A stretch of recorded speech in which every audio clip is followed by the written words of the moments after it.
নমস্কাৰ এই মুহূৰ্তত এক গুৰুত্বপূৰ্ণ খবৰ লৈ ষ্টুডিঅ'ৰ মজিয়াত মই উৎপল দাস টিয়ক চহৰৰ মেটেলিত মন্ত্ৰী ৰঞ্জিত দাস উপস্থিত হৈ প্ৰধানমন্ত্ৰীৰ জনসভাৰ স্থলী কৰিলে পৰিদৰ্শনৰ কালত মন্ত্ৰীগৰাকীয়ে ঘোষণা কৰিলে লোকসভা নিৰ্বাচনত প্ৰতিখন আসনত বিপুলভাৱে জয়লাভ কৰিব ভাৰতীয় জনতা দলে টিয়ক চহৰৰ মেটেলিত মন্ত্ৰী ৰঞ্জিত দাস উপস্থিত হৈ প্ৰধানমন্ত্ৰীৰ জনসভাৰ স্থলী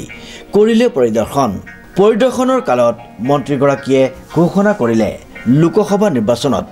প্ৰতিখন আসনত বিজয়ী হ'ব ভাৰতীয় জনতা পাৰ্টি উল্লেখযোগ্য যে অহা 9 মাৰ্চত দেশৰ প্ৰধানমন্ত্ৰী নৰেন্দ্ৰ মোদী যোৰহাটলৈ আহিব লাৰৈগড়স্থিত বীৰ লাচিত মৈদামত অসম চৰকাৰে নিৰ্মাণ কৰা লাচিত প্ৰকল্পৰ বীৰ লাচিতৰ সুউচ্চ প্ৰতিমূৰ্তিৰ উন্মোচন কৰাৰ লগতে মেলেং পথাৰত আয়োজিত এখন বিশাল জনসভাত অংশগ্ৰহণ কৰিব প্ৰধানমন্ত্ৰীগৰাকীয়ে মাননীয় প্ৰধানমন্ত্ৰী ডাঙৰীয়াই ইয়াতে যি আহিব অহাৰ এখন সভা সম্বোধন কৰিব প্ৰায় 1.5 লাখ জনসাধাৰণক সম্বোধন কৰিব তেখেতে আৰু 1.5 লাখৰ কাৰণে ইতিমধ্যে কাৰ্যকৰ্তা হওক বা জনসাধাৰণে ইতিমধ্যে আমাৰ লগত সংযোগ স্থাপন কৰিছে বা আমি তেওঁলোকৰ লগত ইতিমধ্যে কণ্টেক্ট কৰিছোঁ তেওঁলোকে অহাটো নিশ্চিত হৈছে আৰু যেহেতু আমি জানো যে প্ৰধানমন্ত্ৰী আৱাস যোজনাৰ যি গৃহপ্ৰৱেশ যি মধ্যপ্ৰদেশত সৰ্বশ্ৰেষ্ঠ গৃহপ্ৰৱেশ একেলগে হৈছিলে 5 লাখ মানুহৰ একেলগে হৈছিলে আৰু আমি সেইকাৰণে এতিয়া ভাৰতবৰ্ষৰ ভিতৰত সৰ্বশ্ৰেষ্ঠ গৃহপ্ৰৱেশ হ'ব সেইদিনা আমাৰ এতিয়ালৈ 5,60,000 যোৱাকালিলৈ হৈ গৈছে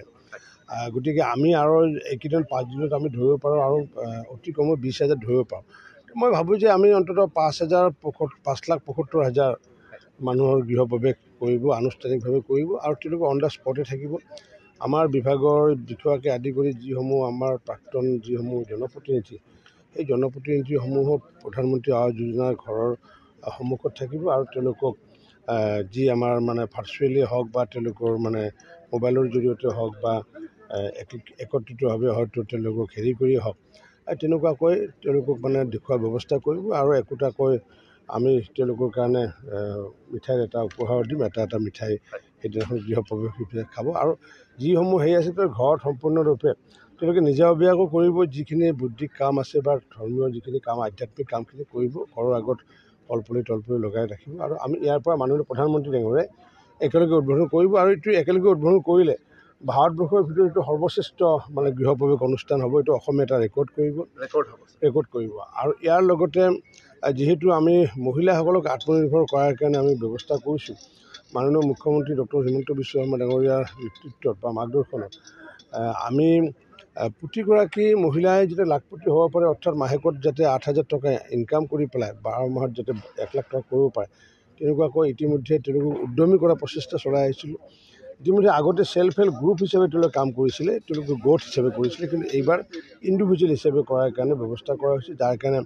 তেওঁলোক আমি আৰ্থিক সাহায্যৰ ব্যৱস্থা কৰিছোঁ 10,000 টকা প্ৰথমতে তাৰ পৰৱৰ্তী সময়ত 25,000 টকা তাৰ পৰৱৰ্তী সময়ত 50,000 টকা এনেকুৱাকৈ আমাৰ অসমৰ প্ৰায় 30 লাখ আমি বাইদেউসকলক আমি লাখপতি কৰাৰ কাৰণে প্ৰচেষ্টা চলাইছোঁ আৰু 30 লাখে যদি লাখপতি হয় তেতিয়াহ'লে যিহেতু 1 লাখকৈ যদি ইনকাম কৰে 30 লাখৰ লগত পূৰণ কৰিলে 30,000 কোটি টকা আমাৰ অসমৰ মহিলাসকলে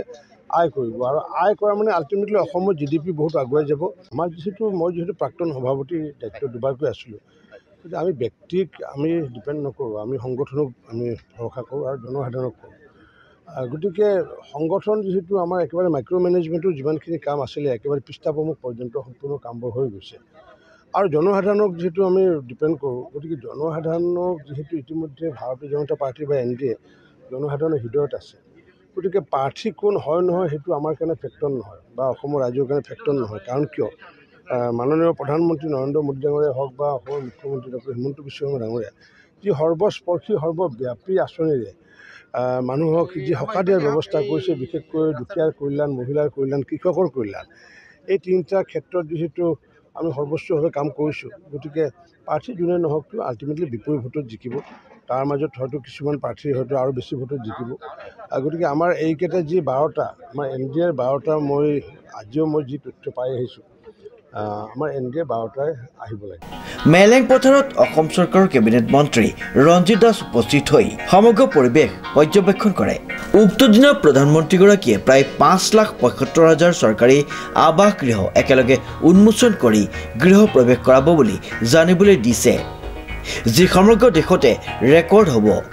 ইপিনে উক্ত সভাতে মহিলাসকলক স্বাৱলম্বী কৰাৰ উদ্দেশ্যেৰে অসম চৰকাৰে ঘোষণা কৰা অন্যতম জনপ্ৰিয় আঁচনি লাখপতি বাইদেউ আঁচনি সন্দৰ্ভত মত বিনিময় কৰিব প্ৰধানমন্ত্ৰী নৰেন্দ্ৰ মোদীয়ে। উল্লেখযোগ্য যে সাংবাদিকৰ সৈতে হোৱা এক সাক্ষাৎকাৰত কেবিনেট মন্ত্ৰীগৰাকীয়ে লোকসভা নিৰ্বাচনৰ সন্দৰ্ভত কয় যে দলে যাক প্ৰাৰ্থিত্ব প্ৰদান কৰিছে তাত কোনো কাৰো দ্বিমত নাই আৰু প্ৰতিখন আসনতে ৰাইজে সেইসকল প্ৰাৰ্থীক বিপুল ভোটত জয়লাভ কৰাব। ডিজি বৰাৰ ৰিপৰ্ট, নিউজ নাও।